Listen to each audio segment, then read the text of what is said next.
ये प्रियंका गांधी जी को भी याद रखना चाहिए। चाहे आपका भूतकाल हो, चाहे आपका वर्तमान हो, आप सब लोग, चाहे ईवीएम हो या चाहे कागज पे लिखा हो, जब आप लोगों के चरित्र में जो है किसी तरह की मर्यादा नहीं है।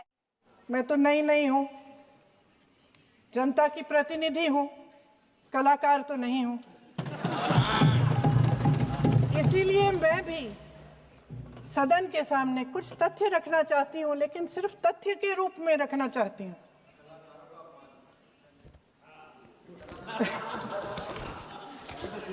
मैं उदाहरण दूं,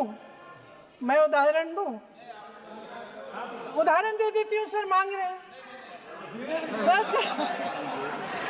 सर वंदे मातरम के बारे में, वंदे मातरम की जो सालगिरह पे आपने एक बड़ा कार्यक्रम आयोजित किया था, उसमें प्रधानमंत्री जी ने भाषण दिया।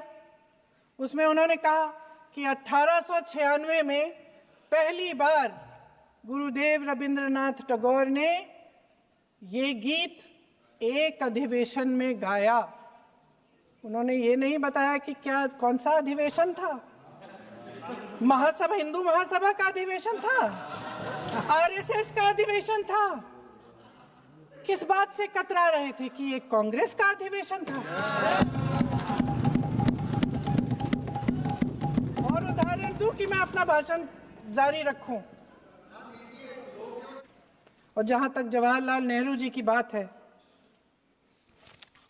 जितनी देर हमारे प्रधानमंत्री देश के प्रधानमंत्री रहे हैं, 12 साल हो गए हैं, लगभग उतने ही सालों के लिए जवाहरलाल नेहरू जी जेल में रहे। किस लिए? इस देश की आज़ादी के लिए। उसके बाद 17 साल के लिए प्रधानमंत्री रहे।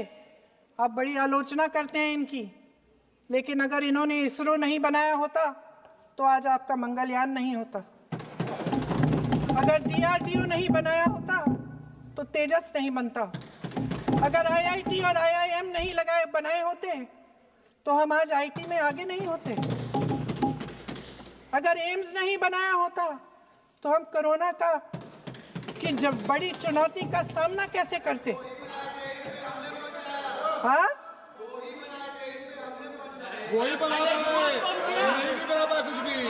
इसका मतलब है इस मुद्दे का जवाब नहीं है आपके पास।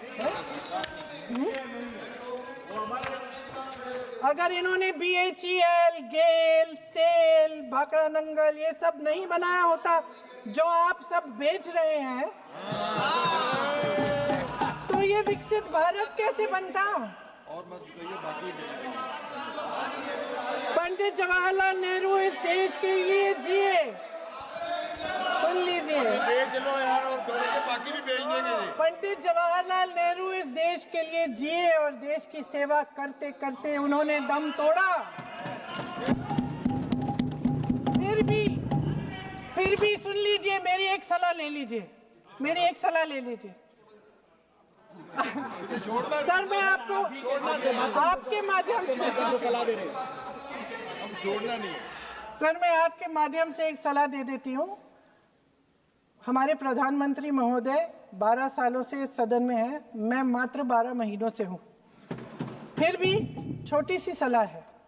उन्होंने अभी हाल ही में चुनाव था, कुछ महीनों पहले उन्होंने एक सूची निकाली थी कि विपक्षी दलों ने और विपक्ष के नेताओं ने कितने अपमान किए हैं इनके, और उसमें शायद 90-99 ऐसे उन्होंने अपमानों की सूची बनाई थी।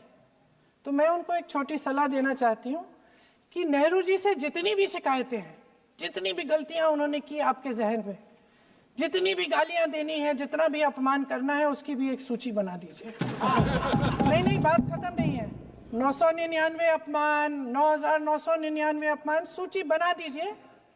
और फिर हम एक समय निर्धारित करते हैं। जैसे हमने 10 घंटे आज वंदे मातरम पर हमने बहस किया है ना, उस तरह से हम अध्यक्ष महोदय जी से पूछेंगे, एक समय निर्धारित करेंगे, 10 घंटे, 20 घंटे, 40 घंटे, जितने घंटों में आपकी ये शिकायत पूरी हो जाए, माननीय सदस्य, आप शांत हो जाएं और हम बहस कर लेंगे। लेकिन इस सदन का कीमती समय, जिसके लिए हमें यहाँ पे जनता ने भेजा है, जैसे हमें जनता की समस्याओं को हल करने के लिए चर्चा करनी चाहिए, इस्तेमाल करना चाहिए, उसको एसी के लिए इस्तेमाल करिए। उसके बाद जैसे अंग्रेजी में कहते हैं ना, जैसे अंग्रेजी में कहते हैं कि once and for all let's close the chapter, close कर लीजिए।